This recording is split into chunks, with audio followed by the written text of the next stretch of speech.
तो कैसे हैं आप सब लोग। आई होप सब लोग बहुत अच्छे होंगे। मैं आपका भाई अर्जुन चोपड़ा एंड मैं आज आपके साथ एक न्यू वीडियो लेकर आया हूं जिसके अंदर मैं डिस्कस करने वाला हूं कैसे आप अपने सीएमए फाउंडेशन के अंदर अकाउंटिंग एंड कॉस्टिंग पेपर में 80+ मार्क्स कैसे स्कोर कर सकते हैं।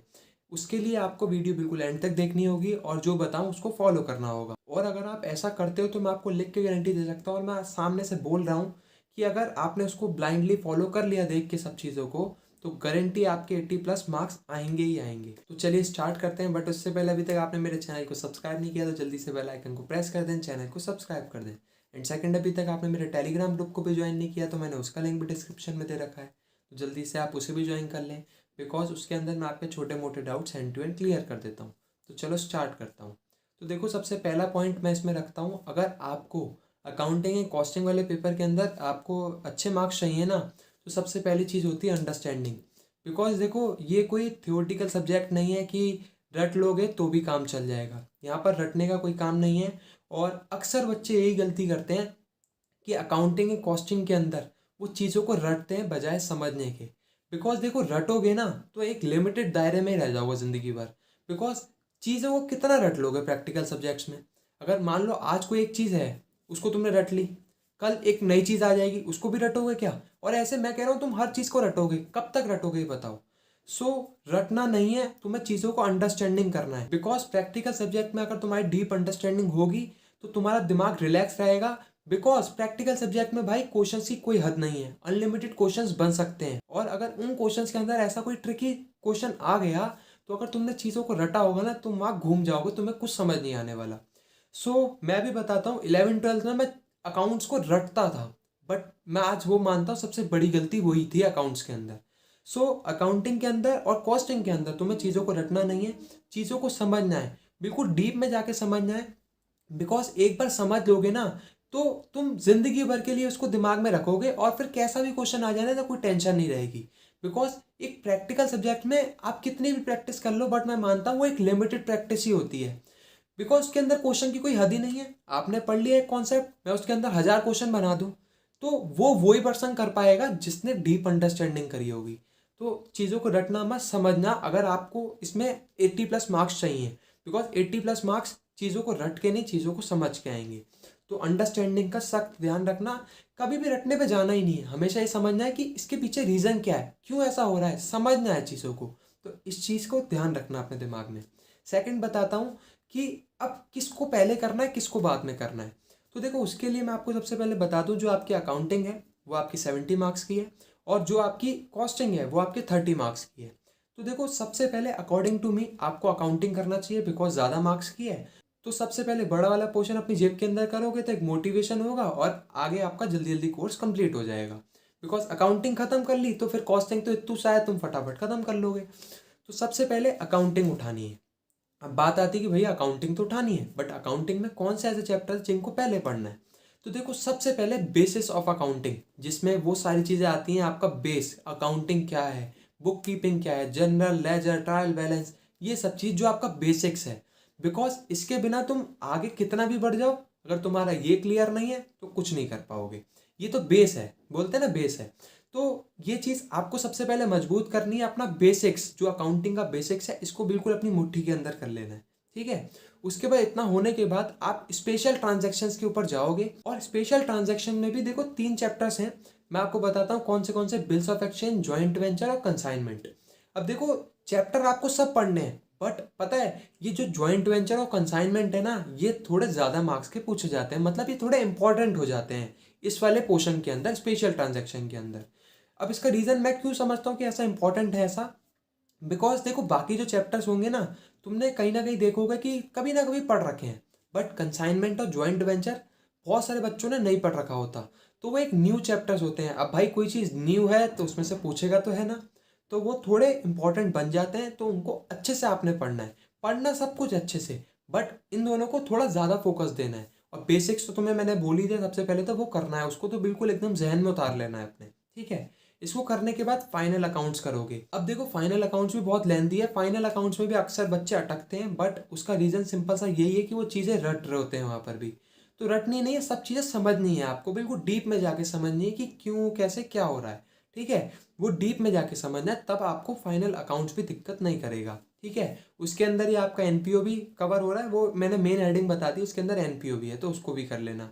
इतना करने के बाद आप उठाओगे अपनी कॉस्टिंग। अब देखो कॉस्टिंग थोड़ी मतलब आपको कम पढ़ना पड़ेगा, बट 30 नंबर बहुत मिल रहे हैं, तो इस तरीके से आप अपना अकाउंटिंग एंड कॉस्टिंग खत्म कर लोगे। ठीक है, अब मैं आपको इसके कुछ अहम पॉइंट बताता हूँ जो कि आपने सख्त ध्यान रखना है प्रैक्टिस करते टाइम। अब देखो, आपके दिमाग में क्वेश्चन आ रहा होगा कि भैया प्रैक्टिस कहाँ से करें, क्या प्रैक्टिस में हम पूरे बड़े बड़े क्वेश्चन सॉल्व करें या कहाँ से करें, कैसे करें।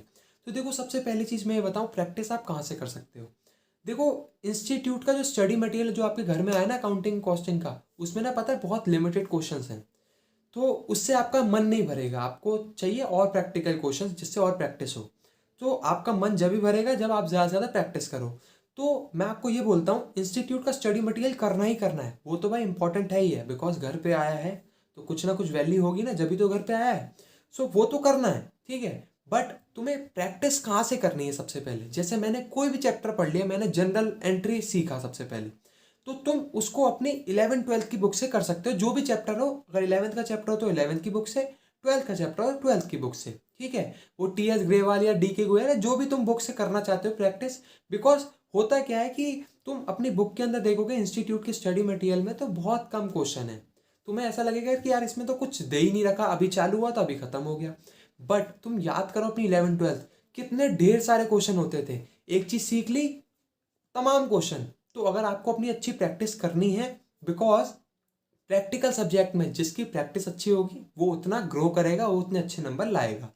तो प्रैक्टिस आपने अपने 11th-12th की बुक से करनी है, जो भी चैप्टर हो उस हिसाब से। ठीक है, उसको करने के बाद जब आपकी बहुत सारी ढेर सारी प्रैक्टिस हो गई, उसके बाद आपने अपना करना है इंस्टीट्यूट का स्टडी मटेरियल। ठीक है, तो ये चीज़ क्लियर हुई होगी। अब मैं बताता हूँ कि बहुत सारे बच्चों के दिमाग में क्वेश्चन आता है कि भैया क्या बड़े बड़े क्वेश्चंस करें या फिर सिर्फ एमसीक्यूज करें, उसी से काम हो जाएगा। तो देखो, मैं आपको बताऊं, सिर्फ एमसीक्यूज के पीछे भागोगे ना तो वही लिमिटेडनेस आ जाएगी। बिकॉज क्यों, क्योंकि मैं तुम्हें बताऊं, जो सारे जो एमसीक्यूज बनते हैं ना वो भी बड़े क्वेश्चंस के अंदर से ही बनते हैं। जो इतना बड़ा क्वेश्चन है उसके टुकड़े टुकड़े कर दो, उससे एमसीक्यूज बन गए। तो ज्यादा बेटर तुम्हारे अकॉर्डिंग तुम्हें क्या लगता है, वो एक बड़ी चीज सीख लो, बेस सीख लो, तो सारी चीजें हो जाएंगी कि नहीं हो जाएंगी, तुम मुझे बताओ। तो मैं भी तुम्हें यही बोल रहा हूँ, तुम्हें हमेशा जब भी प्रैक्टिस करनी है बड़े बड़े क्वेश्चंस की प्रैक्टिस करनी है, बिकॉज इस टाइम तुम्हारे पास अभी सफिशिएंट टाइम है।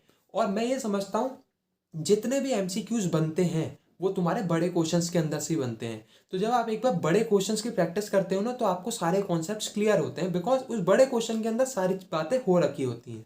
तो इस चीज़ का ध्यान रखना कि आपको प्रैक्टिस करनी है बड़े बड़े क्वेश्चंस। आपको ये नहीं सोचना कि यार एमसीक्यू एमसीक्यू करना, उसकी भी इंपॉर्टेंस है, बट पहले बड़े क्वेश्चंस ट्राई करने हैं। बिकॉज बड़े क्वेश्चन कर लोगे ना तो उससे डर नहीं रहेगा। डायरेक्ट एमसीक्यू पे कूदोगे तो उससे मन में डर रहेगा कि यार कुछ और आ गया तो कर भी पाऊंगा या नहीं। तो ये चीज़ नहीं होगी अगर तुम पहले बड़े क्वेश्चंस करते हो उसके बाद एमसीक्यूज करते हो। तो ये थी प्रैक्टिस की बात। अब मैं इसमें एक और पॉइंट ऐड ऑन करता हूँ, अगर आपका मन करे इतनी प्रैक्टिस, जैसे 11th-12th की बुक भी कर ली, इंस्टीट्यूट के एमसीक्यूज भी कर लिए, उसके बाद भी मन कर रहा है कि यार प्रैक्टिकल अभी क्वेश्चंस की और प्रैक्टिस करनी मुझे मांगती है, तो मैंने एक वीडियो बना रखी है एमसीक्यू सोर्स। तो आप उस वीडियो को सर्च करना, वहां पर आपको मैंने सारे मीडियम्स बता रखे हैं कि कहाँ कहाँ से आप और एमसीक्यूज की प्रैक्टिस कर सकते हो। तो वहां से आप अपनी क्वेश्चंस की बेतहाशा प्रैक्टिस कर सकते हो प्रैक्टिकल चैप्टर्स के अंदर, बिकॉज वहां पर इंस्टीट्यूट ने बहुत कम क्वेश्चंस दिए हैं। तो वहां से आप अपनी अच्छी खासी प्रैक्टिस कर सकते हो। अब बात करता हूँ लास्ट सबसे इंपॉर्टेंट पॉइंट की, कि देखो जो प्रैक्टिकल चैप्टर्स होते हैं ना, जैसे जो भी आप अकाउंटिंग में पढ़ो या कॉस्टिंग में पढ़ो, होता क्या है, जैसे आज मैंने एक चैप्टर खत्म कर लिया, मान लो मैंने जनरल एंट्री खत्म किया, अब मैं जब आगे जाऊंगा ना तो मैं कहीं ना कहीं इसको भूलते जाऊंगा। तो सबसे बढ़िया पॉइंट बता रहा हूं तुम्हें मैं यहाँ पर, जैसे तुम्हारा चैप्टर कंप्लीट हुआ तुम उसकी एक समरी बना दो। अब समरी में क्या मैं ये बोल रहा हूँ पूरी थ्योरी व्योरी लिखो, नहीं। समरी में तुम्हें इंपॉर्टेंट पॉइंट्स लिखने, बिकॉज हर एक चैप्टर की कुछ ना कुछ की पॉइंट्स होते हैं जो कि हमें पता होने चाहिए अगर हम उस चैप्टर को पढ़ना चाहते हैं तो। अब मैं ये नहीं बोलूंगा तुम उसे साथ के साथ बनाओ, बिकॉज साथ के साथ बनाओगे तो कुछ चीज़ें ऐसी भी होती हैं, जैसे तुम आगे बढ़े तो टीचर ने कहा उसमें एक चीज़ चेंज करनी थी, मैंने उस टाइम इसलिए नहीं कराई जिससे तुम कंफ्यूज ना हो जाओ। तो साथ के साथ बनाओगे ना तो वो कूड़ा होने का चांसेस ज़्यादा है, मतलब वहाँ पे कटिंग वटिंग तुम्हारा, वहाँ दिमाग खराब होगा उसे वो सब चीज़ें कटिंग वटिंग करने में। तो मैं वो नहीं चाहता, मैं तुम्हें ये चाहता हूँ एक बार पूरा चैप्टर कर लो, पूरी नॉलेज आ गई, अब पता है कि क्या कैसे क्या है, क्या इंपॉर्टेंट है, तो वो सारे इंपॉर्टेंट पॉइंट्स तुम्हें वहां पर लिख देने हैं। ठीक है। समरी पॉइंट्स, अब इसका बहुत बड़ा बेनिफिट है। जैसे सपोज मेरा आज एक चैप्टर कंप्लीट हो गया, अब मैं दूसरे प्रैक्टिकल चैप्टर के ऊपर गया, तो इससे होता क्या है कि जब मैं दूसरा चैप्टर पढ़ता हूँ ना कहीं हम पिछला भूलते चलते हैं। प्रैक्टिकल सब्जेक्ट्स के अंदर खासकर ऐसा होता है कि जब हम उसको दोबारा पढ़ने जाते हैं ना तो उतना टाइम हमारा दोबारा से जाता है अगर हम चीज़ें भूल जाएं। मैं ये समझता हूँ कि जब भी आप किसी चैप्टर को दोबारा से पढ़ो तो उतना टाइम नहीं जाना चाहिए जितना पहली बार गया है। और अगर आपके समरी नोट्स नहीं बनाते, इंपॉर्टेंट चीज़ें एक जगह नहीं लिखते, तो डेफिनेटली आप जब भी उसको दोबारा पढ़ोगे तो एक प्रेशर आएगा, बिकॉज आप चीज़ें भूल चुके होगे। तो दिमाग एक डीमोटिवेशन में आएगा कि यार तूने पढ़ा था फिर दोबारा पढ़ना पड़ रहा है।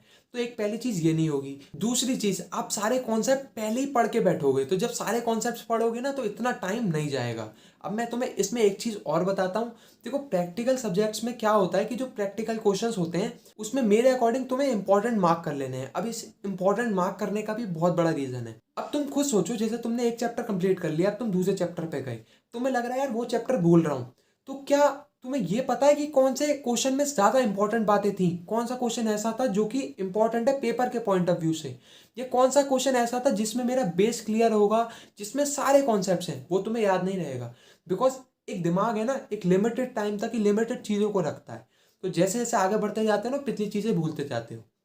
तो यहाँ पर सबसे इंपॉर्टेंट पॉइंट इस चीज़ का ध्यान रखना है, जो भी चैप्टर पढ़ रहे हैं उसके important question hand to hand mark करते चलने हैं और उसकी कुछ आइडेंटिटी बनाते चलनी है। जैसे तुम्हें लग रहा है कि यार ये question paper point of view से बहुत इंपॉर्टेंट है, या कोई क्वेश्चन तुम्हें ऐसा लग रहा है कि यार ये क्वेश्चन एक डिफरेंट आया, सेम नहीं थे। बिकॉज प्रैक्टिकल चैप्टर्स में ऐसा होता है कि बहुत सारे क्वेश्चन सेम होते हैं प्रैक्टिस के पॉइंट ऑफ व्यू से।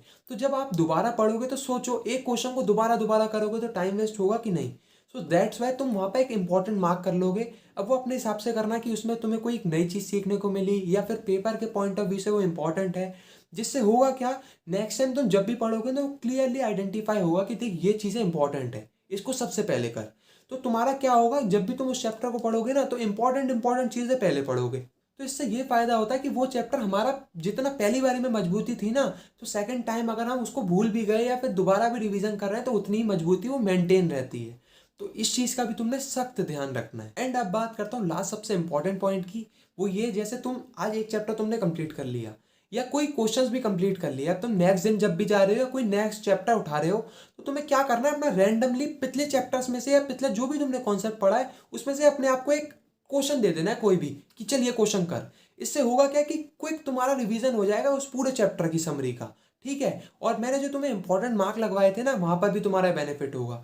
वो मार्क होंगे, तुम उन क्वेश्चंस को दोबारा करोगे तो तुम्हारा चैप्टर वो मेंटेन रहेगा, जो तुम्हारे दिमाग में पकड़ थी ना उस चैप्टर की, वो पकड़ मेंटेन रहेगी।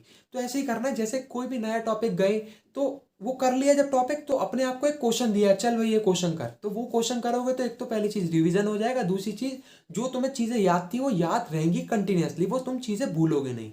तो आई होप तुम्हें सारी चीज़ समझ आई होंगी। तो अगर तुम्हारे लिए वीडियो यूजफुल रही है तो जल्दी से वीडियो को लाइक कर दो, कमेंट कर दो, शेयर कर दो, इन चैनल को सब्सक्राइब कर दो। Thank you so much.